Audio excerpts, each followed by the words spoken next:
Hi, this is Matt with State of Flux here to give you my week 4 of everybody's A Critic Film Challenge.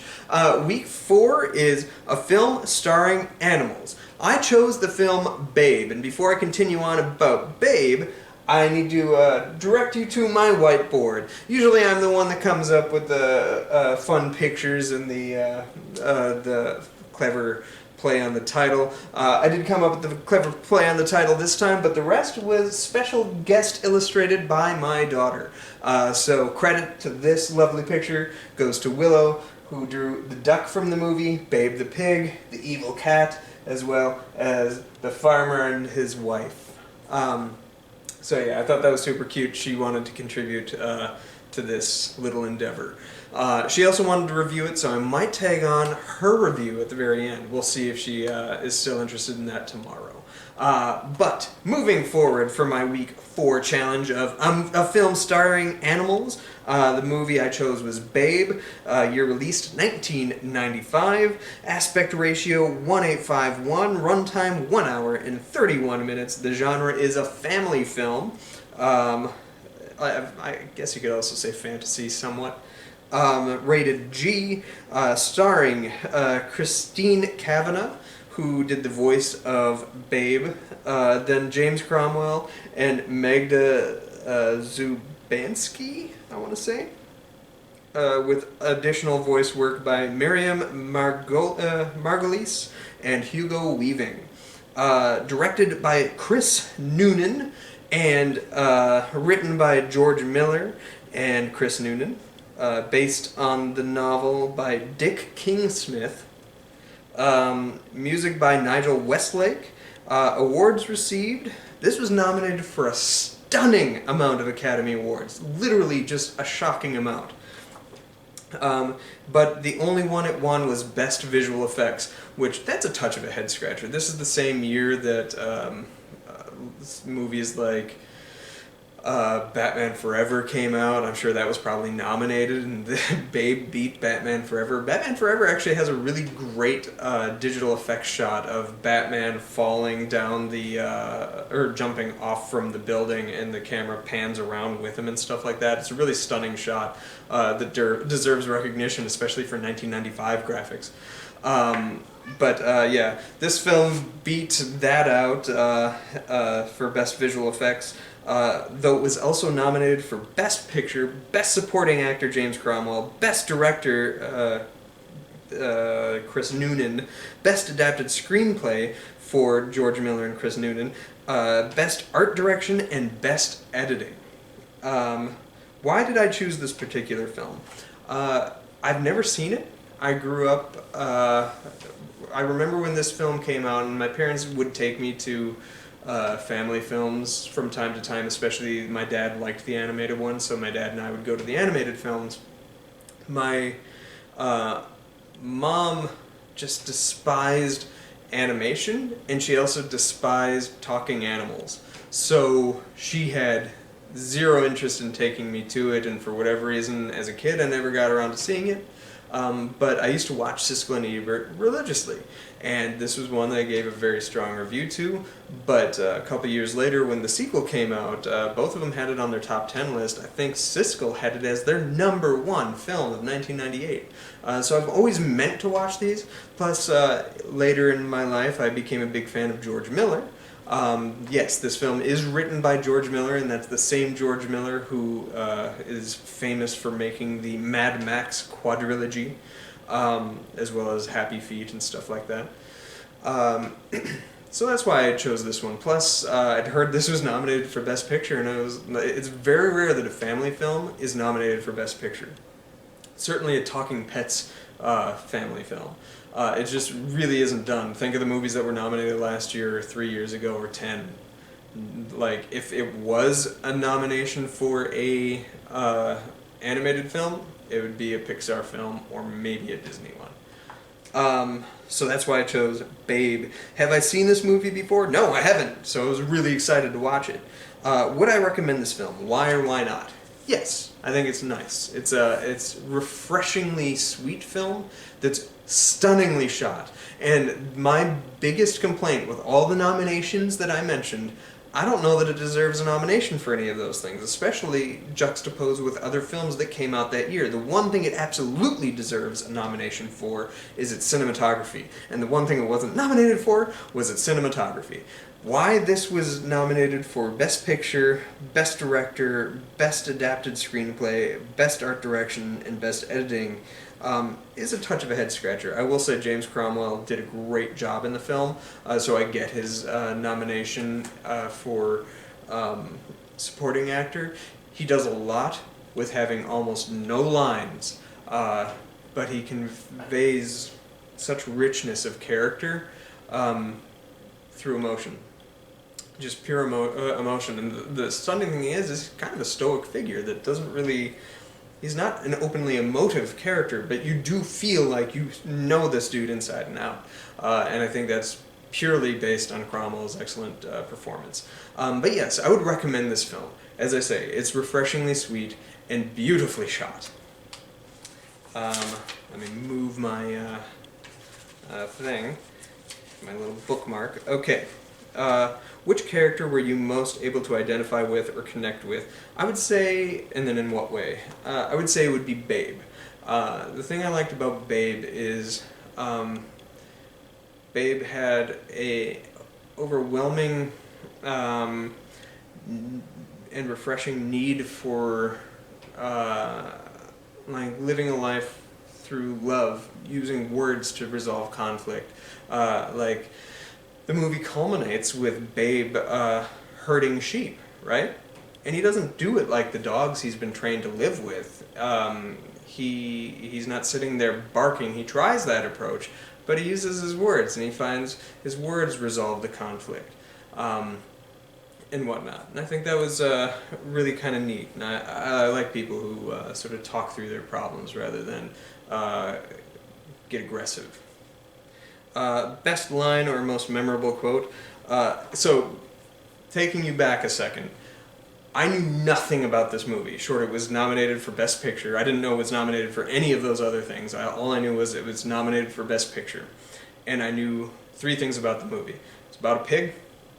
I knew 4 things. It starred James Cromwell, and it had the pig at one point goes, la la la, because that's the only thing I remembered from any trailers when I was a kid. And then the famous line from this movie is, "That'll do, pig." And so I was waiting for it, and it happens very, very early on in the film. And then it ends with a beautiful shot of Cromwell's bright, warm face saying, "That'll do, pig." And it was beautiful. Loved that. So that's the memorable quote, and I think it's everybody's memorable quote from the movie. Were you surprised by the ending? What would you do differently? I guess yes, I was surprised by the ending, because if you're watching the movie, the first half of the movie, there's no indication that this is going to turn into a movie about sheep herding, or show sheep herding nonetheless. So I guess that aspect of the film sort of surprised me, but then also it didn't, because the movie does kind of subvert your expectations. You really don't know where this movie's going to go at any given point. It's just following this abnormally sweet pig around for 90 minutes, and it's kind of fun. Would I change anything? Absolutely not. It was really, really cute, really sweet, and I enjoyed the climax of the film. If you were to make a movie starring animals, what animals would you choose and why? I've never once thought about making a movie. I'm not a talking animals kind of guy much. Like, I'll go for it in things like The Lion King or something. I don't really like the idea of mixing talking animals and non-talking animals. If I were to do it, I'd do something like Zootopia or The Lion King, which is basically just have real people problems just thrust upon animals. So I don't...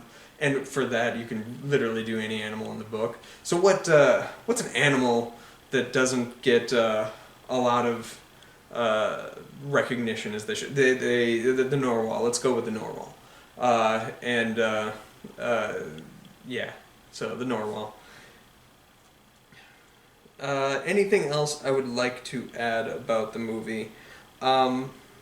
Not really. I think James Cromwell would be my big takeaway. I'm a big fan of his. I've always quite liked him and respond well to his roles. And he's an actor that doesn't get the recognition he kind of deserves. But he, most notably in my life, I'm a Trek guy, and oddly enough, not a big fan of The Next Generation. However, he has a very prominent role in arguably the best Next Generation film, which is First Contact. And much like this, he does so much with so little screen time, yet he's the big takeaway of that film. That's sort of a gift he has. A couple weeks back, I was doing my retrospective of the Spider-Man franchise, and I touched on Spider-Man 3. The dude's in it for like 3-4 scenes max. He's so good in it. He's one of the things that kind of sticks with you once you like get the ick of Venom out of the film. So yeah, he's a guy to watch out for. And if you haven't watched Star Trek First Contact, you don't even need to see any other Star Trek property to gain enjoyment from that film. It is just a good property on its own. And I think this is an excellent survey of his performance work, where he doesn't even have a lot to work with, and you can see his strength. George Miller is a fantastic filmmaker and really smart guy. He puts a lot into his screenplays and kind of asks the viewer to be directed to certain societal taboos without making it incredibly on the nose and in your face. And I think he does so in this film as well. The movie opens with like a mill that all these pigs are being herded from so they can go to the meat shop, and Babe is, for whatever reason, selected to not get butchered. And it's just excellent usage of like, take care to observe what you do in your life kind of thing. Like everybody, a good portion of the people watching the movie might be meat eaters and stuff like that, and they never stop for a moment to think that what you're eating at some point might be a really sweet pig that just wants to herd sheep. And I think that's where I'm going to end on this video. So yeah. That's my takeaway. This book, by the way, if you want to get your own, there's a link in my description below. But each page has, and I haven't been sharing them with you, but each page has fun little trivia things for each challenge. And weirdly enough, the challenge for a film starring animals, the fun fact references Babe. So I'm going to read it to you because it fits. And that is that there were 970 animals used on the set of Babe, but only about 500 of them made it onto the screen. That is stunning, and I hope they were all treated nicely. My week 5 challenge, next week's challenge, is an early film of a famous actor or actress. I think I know what I'm going to do. That's kind of fun. My favorite actress is probably what I'm going to end up going with. And I'm excited to do this review because it's a very popular film and one I haven't seen in well over a decade. Because I am kind of iffy on it. I forgot to give a star rating, so last thing that I will say, my star rating for Babe is 3 out of 4 stars. It's a very good movie. Check it out, especially if you have little younglings. It's good. It's a good watch. Thanks for watching. Bye. I made the picture, and I'm a really good drawer. My name is Willow, and his name is... Matt! I'm Matt. Hi.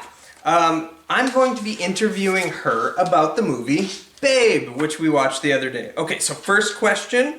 Did you like the movie? A tiny bit, but I was busy doing other stuff because it was boring. It's true. You did not seem as invested as I was. Yeah. Okay. Why did you find it boring? Because it was like each scene was like about the mouses saying punishment, or like any other tiny little clips what the words say in cursive. Gotcha. Okay. So what was your favorite character for the parts of the movie that you did watch? I like the dog. Yeah. And pretty much of the sheep and Babe. Very cool. What were you? Well, you didn't see the ending. Did you have a favorite scene or a part that made you laugh? Well, I did like the scene where the pig meets its brothers and sisters, the pups Yeah. from the wolf. Yeah. Which is also for another name for a dog. Yeah. Very good. Okay, so here's the big question. If you were to make a movie starring animals, what animal would you choose? I would choose maybe I would choose probably the pig. You'd make a movie about a pig? Yeah. Any other animals? A wolf, which is the dog. Okay, so you'd make Babe. How would you make it so that you'd like it more than you liked this movie? Probably add some other farm animals that weren't in the movie, like horses, maybe goats. That's a good observation to make. Okay. Did you have anything else you wanted to say about the movie? Well, I can tell you about my least favorite parts. Yeah, let's hear it. When the pig goes, the mom pig goes away, and when the pups go away. Yeah. Yeah, that was the sad part. Yeah, I get that. Yeah. Well, thanks for reviewing the movie for me. Out of 4 stars, how many would you give this movie? 4 means it's perfect. 3 means it's good. 2 means it's okay. And 1 means it's bad.